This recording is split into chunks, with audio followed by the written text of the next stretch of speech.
So let's go ahead and prep our outside pocket. This is optional, so you can skip this step if you would like to. If you are using fabric, you do have enough in your yardage to make the pocket.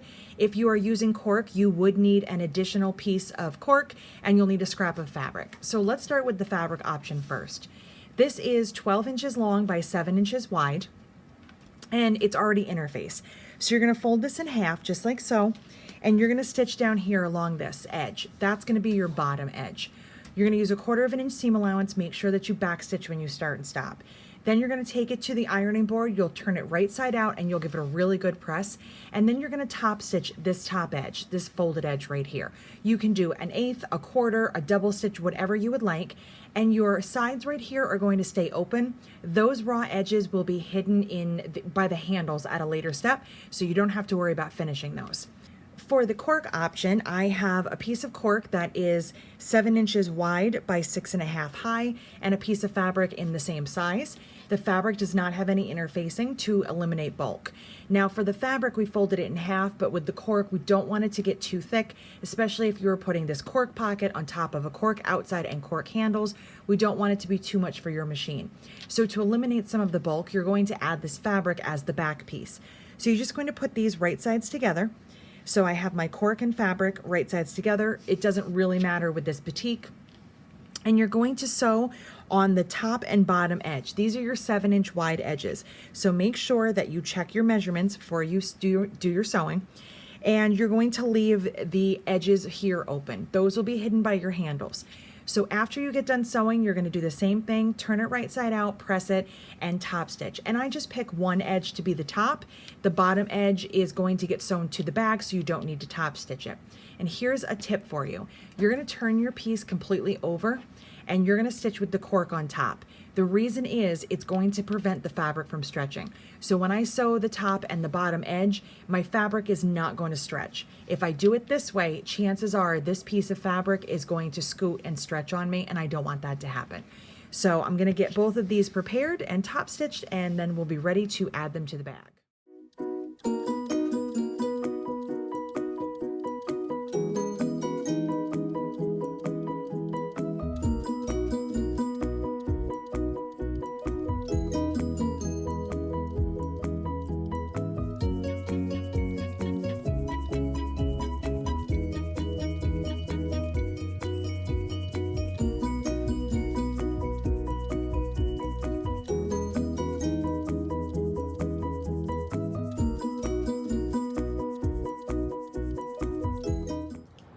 I have my handle here. It is all fused with interfacing, and now it's time to press it so that I can get it ready for top stitching.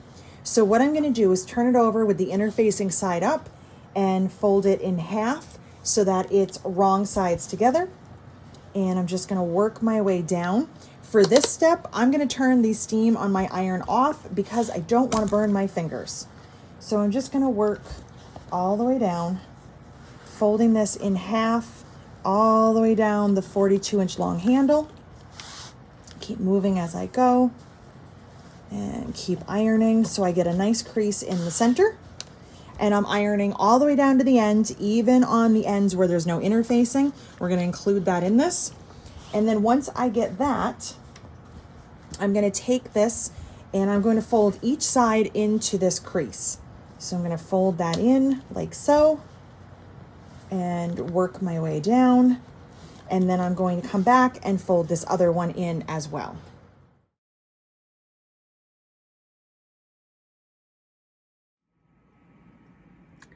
I have my blind hem foot, my G foot already on. I have a full bobbin. My machine is all threaded. So I'm going to come right over here and I'm going to select stitch number 4. And that's going to move my needle position to 0.05. I can go all the way over and make that 0 if I want to, but I'm gonna leave it at 0.05. I like how that looks. This is gonna be for my 1/8 inch. So when it comes to my stitch length, 2.4 is a standard, but for me, for top stitching, I always like to go up, and I'm gonna go up to 3.5. So I've got my settings all ready to go. I'm on my Janome 15,000. So for you, you might not have all of these stitches depending on what machine you're using. Just move your needle position as far left as you can, move your stitch length up, and now you are ready to sew. And when I move my foot down, or excuse me, my needle down, you'll see that my needle is now to the left of the flange. There's my flange right here. So now I can take my handle, which is all pressed and ready to go. This is my open side. I like to start on this side because it takes a little bit more concentration. I'm going to line that right up there, and I'm going to top stitch on this side as well as this side 1/8 of an inch. Then I'm going to flip that over to my 1/4 inch foot, and I'm going to do 1/4 of an inch and another 1/4 of an inch.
My 1/8 inch is all done on my handle, so I'm going to take this foot off and I'm going to use my O foot, which is my 1/4 of an inch with a flange. Click that on. Be careful, my needle position is in the wrong spot and I don't want to break anything. So I'm going to come over here and I'm just going to scroll down to page 11 to my quilting stitches, click on 1/4 of an inch.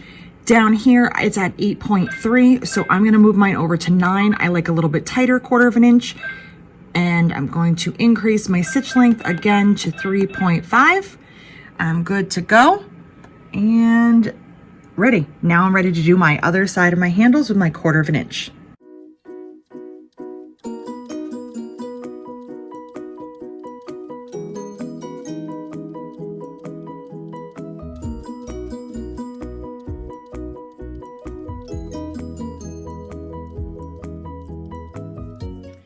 So I finished up both of my fabric handles. I've top stitched 1/8 of an inch and 1/4 of an inch from each edge. That is completely optional. If you just want to do the 1/8 inch, that is fine. One thing to note, you technically only have to stitch this side, which would be the open side. And I've seen a lot of bag makers just stitch here so that it's closed and not do the other side. That's totally up to you. I've just always done it this way. I find that it looks neater and more professional when I do everything on the left on the right. I just like to mimic both sides. I find that it matches better. So you are going to finish your fabric handles however you would like. If you want to do some decorative stitches, you can do that as well. I just did the double line. Again, remember I have shorted my interfacing down here on the ends, but I also folded and stitched those sides as well. That is going to be for the finishing steps to make sure that I reduce some of the bulk. So I have my nice long handle here. I have one for the front and I have another one for the back. When it comes to cork, that's going to be a little bit different though. For your cork handles, you're going to be cutting them 2 inches instead of 4 like we did for the fabric, and they're not interfaced.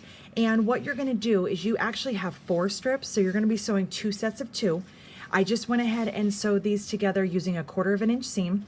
For my stitch length, I use about a 2.8 to 3. I don't want to go all the way up to 3.5 like I would for top stitching, but I also don't want to go too small and perforate my cork. So I just find that a little bit larger than my normal length is fine. And what I'm going to do is take this to the ironing board and I'm going to press my seam. But before I do, I use my scissors to cut in the middle, and I'm going to make a little slit like I did here and cut as close to these stitches as I can without cutting through them, and I'm going to press it like this. If I split my seam, when I fold this in half to top stitch, I get a lot less bulk. So I've already done this one right here. I just cut right in the center and I pressed it, and then I used my pressing clapper on top. I held it down to flatten that out so it's really flat. So now I can take this to my machine and I'm just gonna fold this in half. When you fold your fabric, you end up with 4 layers of fabric and 4 layers of interfacing. But with cork being thicker, we don't want to do 4 layers, we just want to do 2. So that's why your fabric handle is 4 inches wide and this is only 2 inches wide. So we're just going to fold it in half, and you see that when you do that, your seams nest together and you get a lot less bulk. And I'm just going to start down on one end, fold it in half, and do my top stitching. So I always do the open side first. I'll do my 1/8 and 1/4 and my 1/8 and 1/4 on the opposite side. If I need to, I can grab my clips and hold these edges together. It's totally up to you how you want to do that. I don't usually hold or use the clips. I just usually hold it with my fingers, but it's up to you. If this feels better, go ahead and do that. So once I have that all top stitched, then my handles will be all done and they'll be ready to be added to the bag. But before I do that, if I want, that is going to be when I would decide to use Fabric Fusion. And what Fabric Fusion is, it's completely optional, but it is a glue that acts as a sealant. So once my handles are done, if I don't like the fact that I have this raw edge here and I want to finish it and seal it to make sure that none of my little pieces of fabric fray, because remember, the cork doesn't fray, it can be the fabric backing that will. So to keep it neat and pretty and looking good in the long term, I can use some of the Fabric Fusion. So I just squeeze out a small amount and I use my fingers. Some people use a pin or a paintbrush, and I just rub it along that raw edge, set it aside and let it dry for a couple of hours, and then you're ready to go. You do not have to do this step. It's completely optional. You can also add edge paint if you would like. It just depends on how much you want to get into this bag. There's so many levels of bag making and you have to decide what's best for you. For my samples, when it's something that I'm not going to be using or that's just going to be for demo, I usually don't add the Fabric Fusion. If it's a purse for myself or if it's a gift for somebody, I will use this to seal the edges. I just find that it's neater and it holds up a lot longer.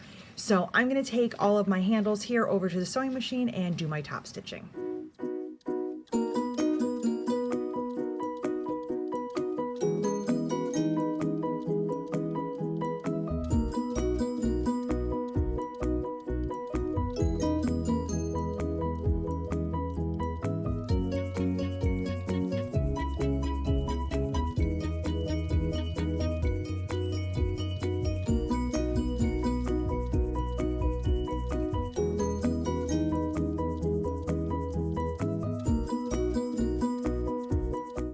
So my cork handles are all done. Just wanted to show you a comparison between the fabric here. They're both top stitched the same way. I have my double stitching on both of them. They're both 1 inch wide. This was folded in half, so it only is 2 folds. This was folded 4 times, so it's 4 layers of fabric and interfacing.